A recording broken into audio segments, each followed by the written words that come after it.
Dios te bendiga. Somos la Iglesia Pentecostal de Jesucristo, ubicada en el 1541 de la calle Barbosa del poblado San Antonio, en Aguadilla, Puerto Rico. Y te invitamos a que nos prestes tu atención en los próximos minutos para un mensaje de esperanza. Dios nos bendiga, queridos hermanos y amigos, en esta preciosa ocasión. Quisiera que me acompañaran a la palabra del Señor en el libro del profeta Isaías, el capítulo 26. Especialmente el verso número 20 que dice: Anda, pueblo mío, entra en tus aposentos, cierra tras ti tus puertas, escóndete un poquito, por un momento, en tanto que pasa la indignación. Oramos.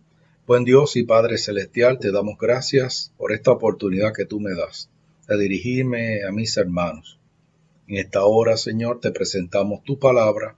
Te pedimos que la hagas prosperar en nuestros corazones, que la gracia tuya nos cubra en este precioso día. Te lo pedimos todo en el nombre poderoso de Jesús. Amén. Queridos hermanos y amigos, nos encontramos en medio de una pandemia que nos rodea a nuestro alrededor. En los últimos años, nosotros como generación hemos visto cosas que varias generaciones anteriores nunca vivieron.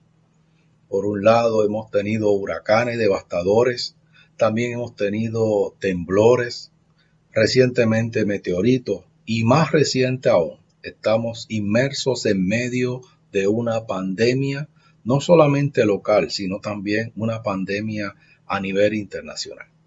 Y eso ha traído como consecuencia que los gobiernos de nuestros países nos han pedido que nosotros nos resguardemos por un tiempo. Eso ellos le llaman distanciamiento social, que más que distanciamiento social lo que quiere decir es distanciamiento de personas, porque no podemos distanciarnos de la sociedad en la cual nosotros estamos viviendo y mucho menos de la gente que está a nuestro alrededor. Pero lo que procura ese procedimiento es de alguna manera aislar los brotes que puedan haber de este virus que parece que es mortal y que en efecto es mortal y que ya cobra miles de vidas alrededor del mundo. Así que estas historias que nosotros hemos estado viendo durante estos pasados semanas, ya se cuentan por meses, estamos viendo cosas que realmente nos parecen espeluznantes.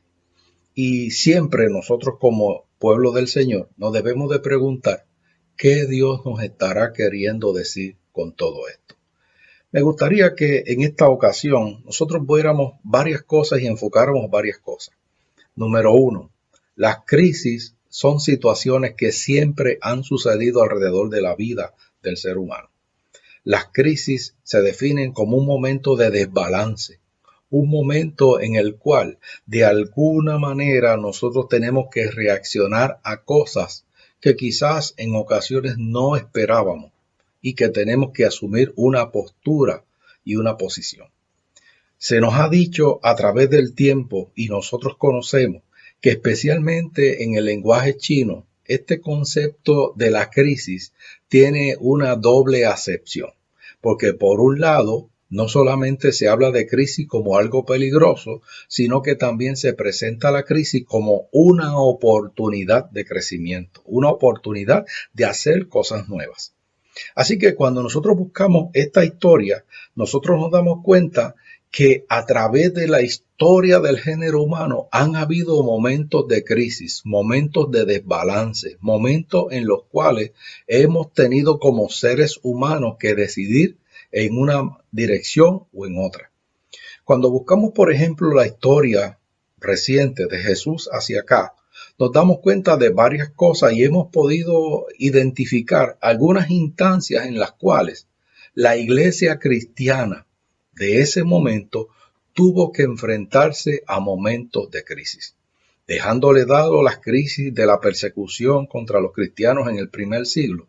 Por ejemplo, encontramos que en el siglo III hubo una cosa que se llamó como la plaga de Cipriano.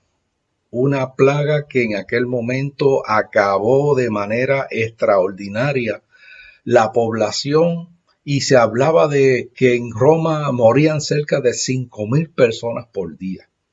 Oiga, en estos días nosotros hemos estado viendo que en los países donde más gente ha muerto ha llegado a 900 y pico de personas, y eso se considera como algo extraordinario. Así que usted se puede imaginar lo que se presentó esa plaga llamada plaga de Cipriano del año 250. Lo curioso del caso es que esa plaga duró cerca de 20 años. Sí, como lo escuchó. No fueron 2 o 3 días, no fue un par de meses, fueron durante 20 años que se estuvo viviendo esa plaga y esa mortandad alrededor del mundo entonces conocido. Luego, un poco después, en el año 1348, llegó la peste negra a Italia, donde se piensa que una tercera parte de la población entre Islandia, en el norte de Europa ahora, e India, falleció. Luego, en 1519, apareció lo que se llamó la peste negra o la muerte negra en Zúrich. Y allí vimos a Zwinglio, que nosotros lo destacamos como una de las personas importantes dentro de la historia de la iglesia evangélica. Y este señor regresó a su ciudad para atender a los enfermos. Y inclusive él mismo se enfermó, pero no murió. Y de allí nació un himno que todavía en el día de hoy se conserva como llamado el himno de la peste, de medio de esa crisis. Luego, unos años después, en 1527, en Wittenberg, en Alemania, ocurrió algo que se conoció como la peste negra. Y allí se destacó una persona que para nosotros no es desconocida, Martín Lutero. Tanto él como su señora, Catalina, se dedicaron a cuidar a los enfermos de su entorno. Inclusive se conserva todavía en el día de hoy una carta donde él le contesta a un amigo que le pregunta, oye, ¿y qué debe hacer un pastor en medio de una crisis como esa de la peste negra que estamos viviendo?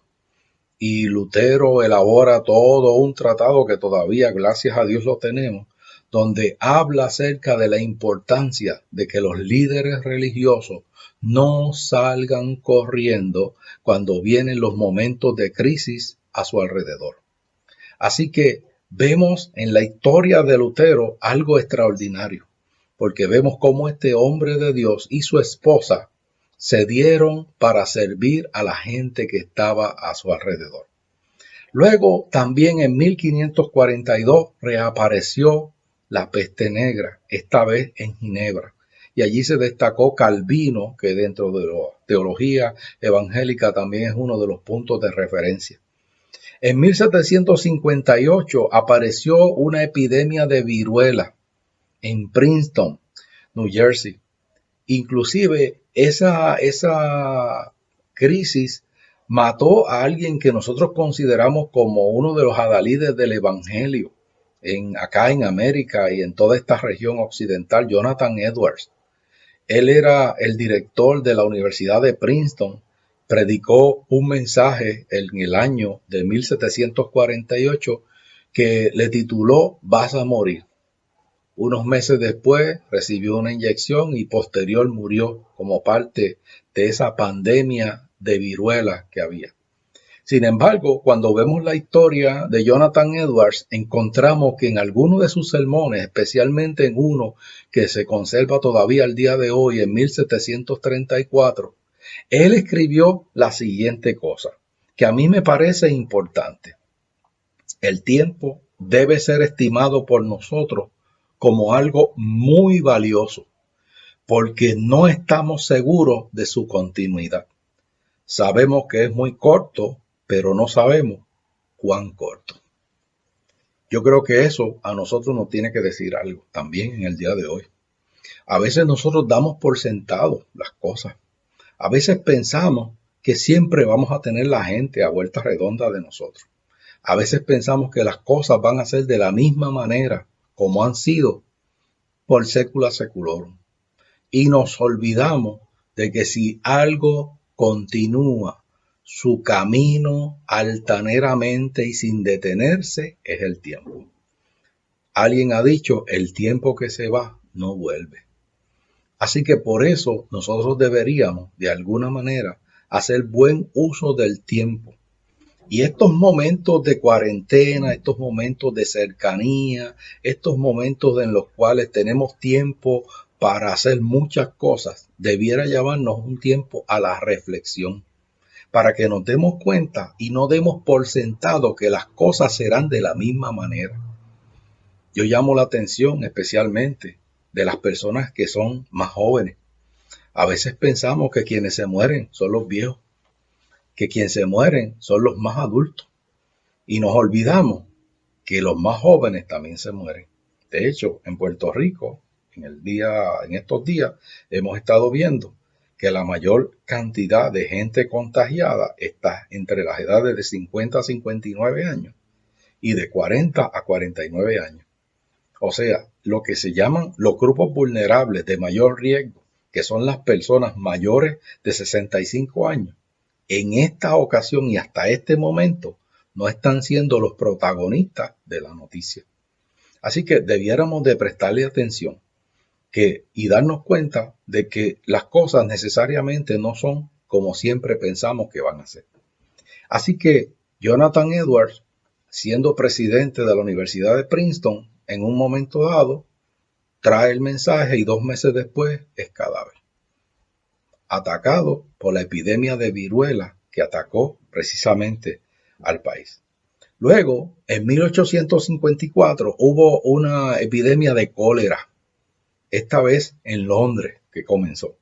Y allí nosotros vemos, por ejemplo, a un personaje que también en la historia de la iglesia nosotros lo destacamos porque fue un gran predicador, Charles Spurgeon. Y este señor no solamente continuó predicando y reorganizó la vida de la iglesia, sino que también sirvió de manera denodada a la gente que tenía a su alrededor.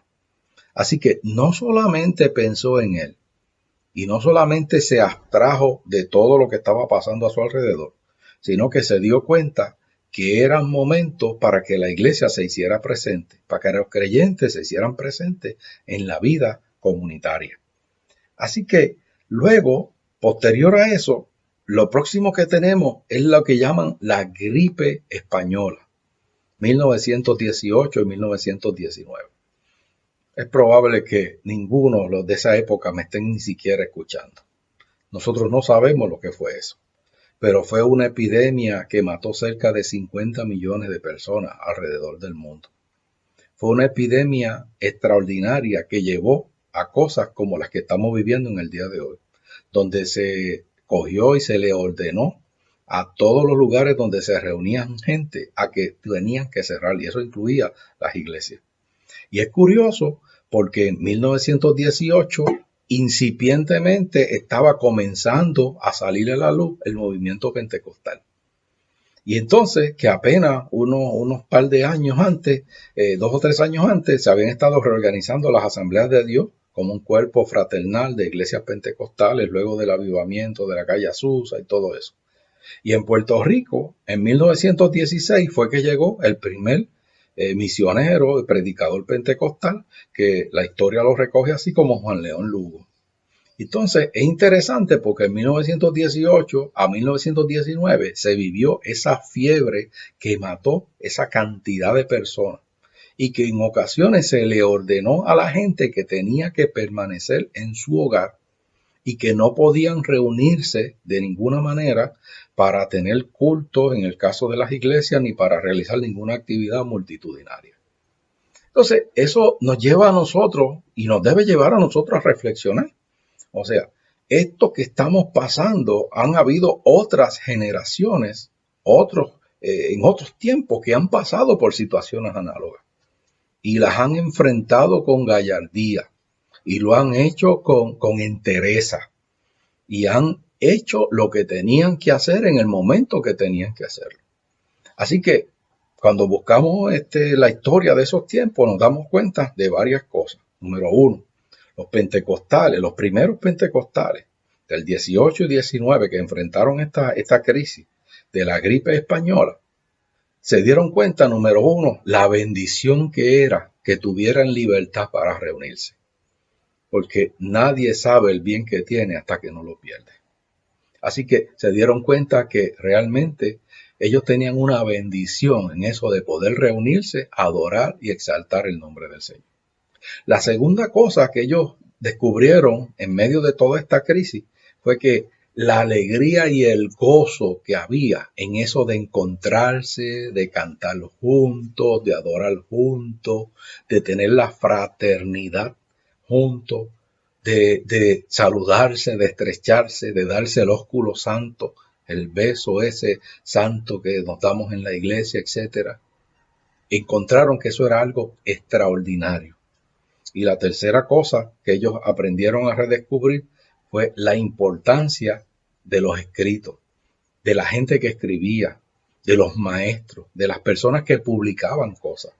Porque con tanto tiempo libre, algo había que hacer. Y en aquel momento no había tecnología como la tenemos en el día de hoy. Así que entonces, los pocos libros que cada cual tenía que releerlos una y otra vez. Así que aprendieron a valorar lo que significaba la literatura, especialmente la literatura cristiana. Un poco después, 1948, ya se había acabado la Segunda Guerra Mundial y entonces nace lo que hoy nosotros conocemos como la Organización de las Naciones Unidas, todas esas cosas, y empieza el pulseo de lo que se llama la Guerra Fría. Y la Guerra Fría era esa oportunidad, ese pugilato que había entre Estados Unidos y un bloque, y el bloque oriental encabezado por la Unión de Repúblicas Soviéticos Socialistas, que hoy nosotros conocemos como Rusia, etcétera, y eso. Y entonces estaban ellos amenazándose que quién tiene más bombas atómicas, que quién puede hacer más cosas, que quién. Y entonces había una tensión en el mundo sobre que en cualquier momento a uno de estos locos se le va a zafar el gatillo y va a hundir el botón y olvídese de eso, nos vamos a morir. Y se hablaba de la guerra nuclear. Oye, y en medio de todo eso, todavía conservamos algo que a mí me parece lapidario, escrito también por un gran escritor cristiano, C.S. Lewis. Y entonces, en medio de todo eso, le preguntan, mire, señor, mire, pastor, ¿cómo vamos a estar viviendo en medio de esta tensión, en medio de todas estas amenazas de bombas y todo ese tipo de cosas? Oye, y Luis viene y le contesta y le dice, pero mire, ¿cómo vamos a vivir? De la misma manera que vivieron nuestros antepasados con las pestes que no sabían cuándo iban a llegar y llegaban y ellos seguían viviendo. De la misma manera que tenemos que vivir en un mundo con cáncer, en un mundo con sífilis, en un mundo donde hay enfermedades, en un mundo donde hay choques de trenes y que hay choques de carros y hay situaciones, hay que seguir viviendo. Y entre las cosas, yo he rescatado unas aseveraciones que a mí me gustaría y me parece importante compartirlas con cada uno de ustedes. Cuando dice, en otras palabras, dice Luis, no comencemos a exagerar la nota y pensando que esto es la única y la primera vez que pasa y que esto no ha pasado antes. No comencemos exagerando la novedad de nuestra situación.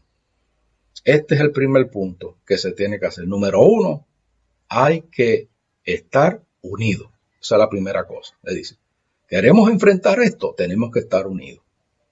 Hermanos y hermanas, si algo tenemos que hacer en el día de hoy, estar unidos.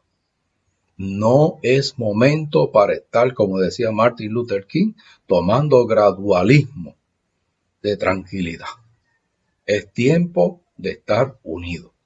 Y luego Luis sigue diciendo, si todos vamos a ser destruidos por una bomba atómica, pues deje que esa bomba, cuando llegue, nos encuentre haciendo cosas sensibles y humanas.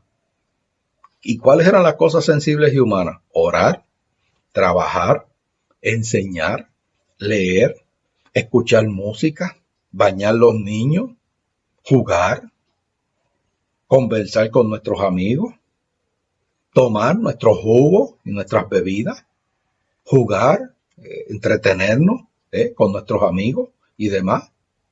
Y no podemos estar acurrucados como ovejas asustadas y pensando en bombas. pueden romper nuestros cuerpos, pensando en un microbio que puede hacer eso, pero no necesitan dominar nuestra mente. Hermano, si algo tenemos que tener en medio de las crisis y en medio de esta cuarentena es no tener miedo. A lo único que tenemos que tenerle, decía el presidente Roosevelt, era al miedo mismo. Nosotros, tú y yo, no somos hijos del miedo. La canción esa lapidaria de Julio Melgar, no somos hijos del temor, porque somos hijos de Dios. Estamos en medio de una crisis, como la vivieron la gente en la antigüedad. Pero en medio de esa crisis hay algo que no cambia. El mismo Dios de ayer es el mismo Dios de hoy y será el mismo Dios de siempre.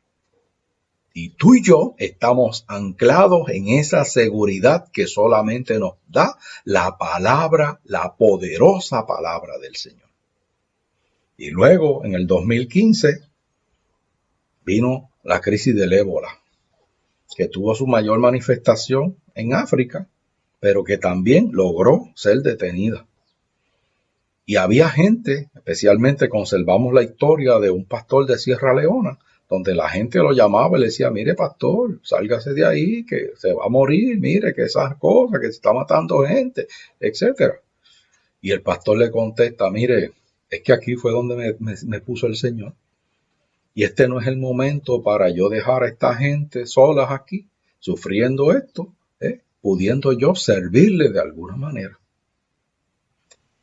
Recientemente encontré una nota de un pastor, hace un par de meses, un pastor chino en Wuhan, donde empezó toda esta cosa. Y le preguntaban sobre la situación que estaba viviendo, la que nosotros estamos empezando a vivir ahora, que ellos la empezaron a vivir antes. Y él contestó lo siguiente, dijo, la paz de Cristo no está para quitarnos del desastre y la muerte, sino para tener paz en medio del desastre y la muerte. Porque Cristo ya venció todas esas cosas. Entonces, hermanos y hermanas, no estamos metidos en medio de esta crisis para estar asustados como ovejas asustadas y que, ay, Dios mío, qué cosa grande, cosa tremenda. No. Ha habido a través de la historia otros hermanos que han enfrentado crisis y lo han hecho con gallardía y lo han hecho en bendición y han salido de ella en bendición. De hecho, cuando nosotros buscamos el texto bíblico, nosotros nos damos cuenta de varias cosas. Nos damos cuenta que en el texto bíblico, esta cuestión de cuarentena no es algo que se inventaron la gente que gobierna nuestros países ni nada de esas cosas. Eso es un término que aparece inclusive hasta en la palabra del Señor, donde se nos habla acerca de periodos en cuales el Señor llevó a gente específica dentro del mismo texto sagrado a que se separaran por una cantidad de tiempo y que no hablaran con nadie, etcétera, etcétera. Sin embargo, cada uno de esos eventos y de esos momentos fueron momentos donde Dios separó a la gente para protegerlo, para hablarle, para tener un tiempo de cercanía con ellos, y cuando salieron de allí, salieron en bendición. Por ejemplo, examinemos, algunas cosas. Noé estuvo en el arca, y luego que salió de la cuarentena del arca, ¿qué hizo? Levantó un altar y adoró al Señor. Mire qué cosa. Moisés estuvo 40 días allá arriba, en el monte Sinaí. ¿Y qué pasó allá arriba? Pues el Señor se le reveló y le dio hasta las tablas de los 10 mandamientos y todas esas cosas. O sea, bajó del monte, bajó de esa separación que tuvo durante ese tiempo, bajó en bendición. Eventualmente se enfrentó con otras cosas, esos son otros 20 pesos. Pero fue un momento para Dios hablar con el hombre de Dios. Cuando vemos el texto bíblico nos damos cuenta también, por ejemplo, que los leprosos eran sacados fuera del campamento, en cuarentena, para que no contaminaran el campamento, que era protección, cuestiones de salud. Igual se hablaba con la mujer que paría, la famosa cuarentena esa, que nosotros todavía en algunos lugares se practica, y eso, un tiempo donde era un tiempo para que la dama, una vez paría, se fortaleciera en su salud para poder criar la criatura, que había traído al mundo. O sea, era protección, cuarentena para protección. Esther también estuvo retirada durante un tiempo en cuarentena, encerrada, para de alguna manera hablar con el rey, que pudiera tener éxito, lo que ella quería plantearle al rey. Y eventualmente vemos la historia de ella que tiene un final feliz también. Y entonces vemos otros momentos. Elías, el Señor le dice, mira, vete allá al desierto, allá. Y allá en el desierto, en el arroyo de Kerit, el Señor lo sustentó y lo separó del grupo de gente, de las personas, del bullicio diario, de los moles de aquel tiempo, ¿verdad? Y de todas esas cosas, vete allá al arroyo. Y allá usó los cuervos para que lo cogieran y lo bendijeron. De eso vamos a hablar en otro momento, dado de esa historia. Y eso, Primera de Reyes, capítulo 17. Y eso. Y luego también vemos, por ejemplo, que Jesús, 40 días y 40 noches, retirado, el diablo lo tienta, y ¿cómo sale de ese encierro?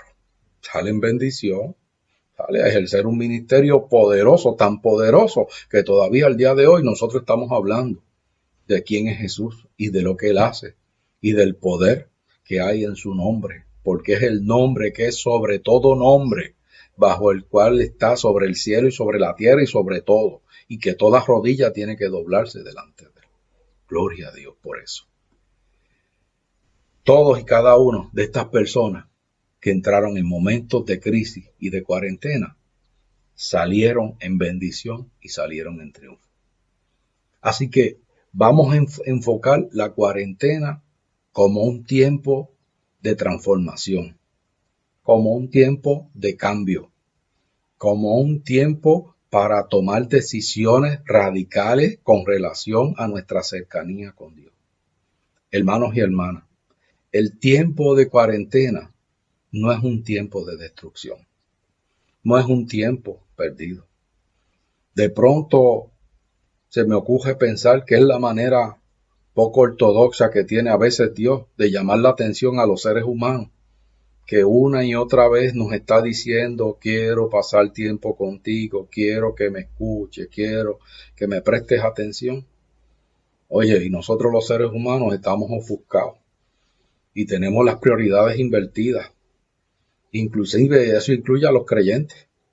O sea, creyentes que dicen que cantan coritos y que para aquí, para allá, y que suben y bajan y que ven los ángeles que suben y los ángeles que bajan y todas esas cosas. Oye, pero cuando el Señor le dice, quiero pasar tiempo contigo, no tenemos tiempo. Las megatiendas son más importantes que Dios. Los paseos son más importantes que Dios. Las cosas a nuestro alrededor, el tener cosas, el almacenar cosas, son más importantes que Dios. Oye, y hoy en estos días, con estos encierros, nos hemos dado cuenta que hay montones de cosas que palidecen, que no son importantes, que son intrascendentes, que podemos vivir sin ellas, que no hay por qué estar siendo esclavo de la propaganda y de la promoción y de compra esto y de compra aquello y de ve para aquí y de ve para allá y de pásate este perfume y de ponte estos zapatos y cómprate esta marca de reloj o lo que sea. Ahora, los relojes Invicta, ¿dónde están? No hay nadie que los mire. No podemos poner un reloj raro ni nada de esas cosas porque pues para estar en la casa está lo mismo ver la hora con uno de 5 pesos que con uno de 1 millón. Los carros pasan a segundo término. Gente que son esclavos de los carros y que no pueden vivir, ¿no? Porque hay que lavar el carro y eso. Entonces tienen tiempo para lavar el carro y tienen tiempo para todo, pero no tienen tiempo para Dios. Pues mira, ahora tenemos un tiempo extraordinario, 24/7. Y no podemos salir de nuestras casas y tenemos que guardarnos y salir unos días y por la tablilla, el número de la tablilla y no sé qué. Hermanos y hermanas, este tiempo de cuarentena es tiempo de bendición. Es tiempo para que nosotros reordenemos o volvamos a poner en orden nuestras prioridades. Para que nosotros podamos dejar el espacio que le corresponde a Dios. Tampoco estamos pregonando de volver al tiempo de Trucutru, al tiempo de las cavernas. Pero es importante crear un balance. Y el ser humano no le presta atención a Dios. Y tarde o temprano, Dios toca a la puerta. Y Dios tiene que llamarle la atención al ser humano. El texto con el cual comenzamos toda esta aseveración es el texto de Isaías en el capítulo 26, cuando dice: anda, pueblo mío, entra a tus aposentos, cierra tras ti tus puertas, escóndete un poquito, por un momento, en tanto que pasa la indignación. Este tiempo de cuarentena, hermanos y hermanas, no es solamente para estar teniendo una intoxicación de Netflix y de películas y de esto y de lo otro. Es tiempo para que saquemos la oportunidad para orar, para buscar del Señor. Para lo que no hacíamos antes, lo que podamos hacer ahora. Para que le preguntemos al Señor hacia dónde Él quiere que nosotros dirijamos nuestras vidas. Sabemos que todo esto va a pasar y pasará cuando Dios quiera y demás. Pero entre tanto, es un tiempo para que nos preparemos, es un tiempo para que crezcamos, es un tiempo para que nos fortalezcamos en el Señor y en el poder de su fuerza. El tiempo de cuarentena no es tiempo de destrucción, es tiempo de crecimiento, es tiempo para transformar nuestra vida. Son tiempos para que nosotros podamos enfrentarnos de cara al futuro y hacerlo con Dios como nuestro portaestandarte. No solamente que Dios sea algo teórico en nuestras vidas, sino que sea el que dirija de verdad nuestra vida. Que el Señor nos ayude en este tiempo de fortalecimiento y en este tiempo de crecimiento. Que en medio de toda esta cuarentena y de todo este aislamiento personal, podamos ver la mano de Dios llamándonos para tener una conversación y una charla de sobremesa espiritual con cada uno de nosotros. Que nosotros como iglesia entendamos que todavía tenemos mucho por hacer y que el Señor espera que lo hagamos y que lo hagamos bien y lo hagamos con excelencia. No tengamos miedo. El Señor está con nosotros como poderoso gigante. Te invito a que oremos al Señor y le pidamos a Dios que Él sea el que nos dirija. Buen Dios y Padre Celestial, yo te doy tantas gracias por este tiempo que tú nos regalas en tu presencia. Y gracias por esta bendición de poder dirigirme a mis hermanos y a mis amigos, Señor, a través de todos estos medios. Ayúdanos, Señor. Ayúdanos a poder discernir el significado de estos días que estamos viviendo. Señor, que tu gracia nos arrope donde quiera que nosotros estemos. Y que veamos que este tiempo de cuarentena, este tiempo de distanciamiento personal, oh Dios, sea un tiempo para fortalecer áreas que hace tiempo, Señor, tú nos estás llamando para que nosotros fortalezcamos. Señor, estamos en tus manos. En el nombre poderoso de Jesús, queremos bendecir con toda clase de bendición espiritual a cada uno de mis hermanos, de mis amigos, Señor, que nos hacen el honor de estarnos viendo en esta hora. Que tu gracia sea suficiente, Señor, sobre su vida. En el nombre poderoso de Jesús, toda la gloria, Señor, y toda la honra será para ti. Gracias te damos, Señor. En el nombre poderoso de Jesús. Amén y gracias. Que la gracia, la misericordia, la paz del Señor nos acompañe a cada uno de nosotros.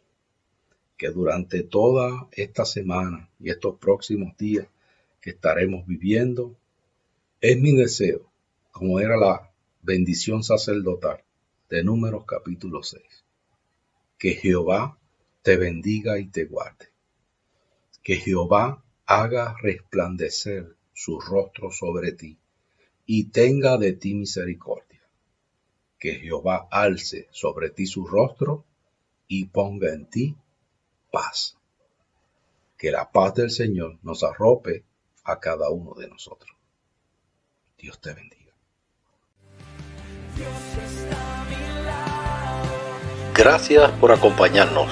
Si quieres comunicarte con nosotros, lo puedes hacer al 787-380-0767 o a través del correo electrónico gramosgranel@gmail.com o buscarnos en las redes sociales. Que Dios te bendiga ricamente.